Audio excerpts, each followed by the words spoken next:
What if one of Netflix's biggest shows wasn't fiction, but a dramatized warning based on a top-secret government experiment? What if the portals in Stranger Things, the psychic children, the monsters, the shadows, and the gates tearing through Hawkins all came from real files, real witnesses, and a real military base hidden on the edge of America? Welcome to Beyond the Forgotten.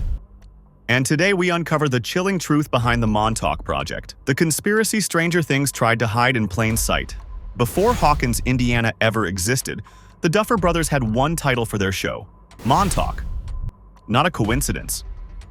Because long before Netflix, conspiracy researchers were already pointing to a remote military base in Long Island, Camp Hero, where they believed psychic experiments, portal technology, and interdimensional contact were not just theories, but active black-budget operations. Many fans think Stranger Things is pure fiction. But when you compare the scenes, the timelines, and the testimonies, the similarities become impossible to ignore. Camp Hero is a decommissioned military base sitting quietly at the edge of Montauk. But to locals, it was never truly closed. Built with thick blast-proof doors, underground research rooms, and a massive radar dish capable of emitting frequencies strong enough to disrupt human thought, Camp Hero wasn't just a defense facility. It was a testing ground. Residents have reported dogs going insane near the fence line, people feeling sudden nausea and migraines, lights flickering in homes whenever the radar rotated, and a deep underground hum, like machinery, still running today. These aren't fan theories. They were filed in local newspapers in the 80s. Now compare that to Hawkins Lab and Stranger Things. The stark concrete walls, the secret elevators, the no-entry zones patrolled by armed guards, even the forest surrounding it. Stranger Things didn't invent a creepy lab. It recreated Camp Hero almost brick for brick. The Montauk conspiracy exploded when Preston Nichols, an engineer with decades of radio and electromagnetic experience, claimed he had recovered suppressed memories of working on government projects at Camp Hero. His story wasn't simple. He didn't say, "I was hired and worked there." He said, "I remembered after the government erased my memories."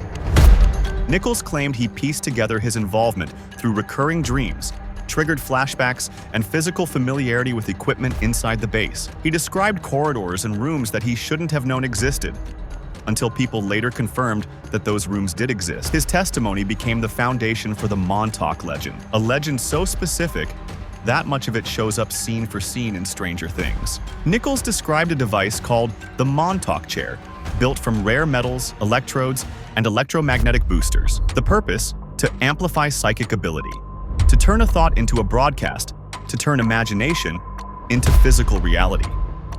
And according to Nichols, it worked too well. Now think of Eleven's sensory deprivation scenes.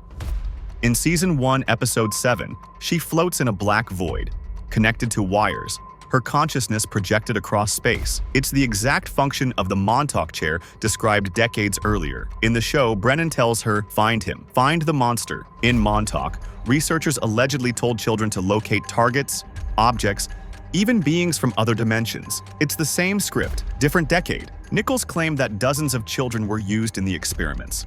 Many stolen, many abducted, many lost in the foster system. But the chilling part? He said they weren't addressed by name. They were identified by numbers.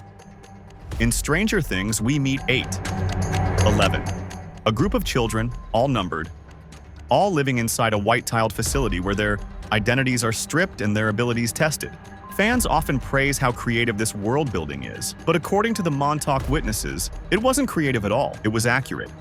Nichols said the experiments reached a catastrophic point in 1983, the same year Stranger Things begins. That year, a psychic child allegedly created a swirling rift in space-time, a hole, a gateway. He described a dimension that felt cold, dark, and alive, a place where the laws of physics seemed to collapse. Now recall Season 1, Episode 6, the Demogorgon slipping through the wall in Joyce's living room.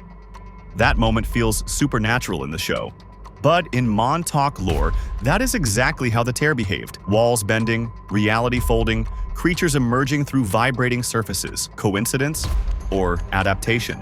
In 2008, a strange creature washed up on the shores of Montauk. Hairless, exposed teeth, distorted. Some said it was a mutated raccoon or dog. Others said it was something that escaped from Camp Hero. Now compare its elongated limbs, pale body, and stretched facial structure to the Demogorgon. The resemblance is disturbing.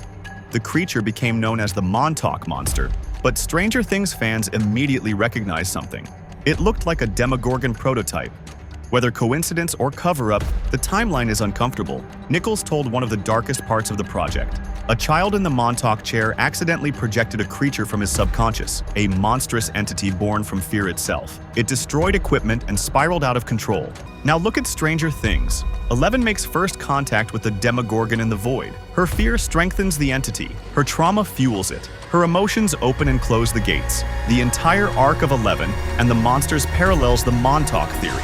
The child and the creature are psychically connected.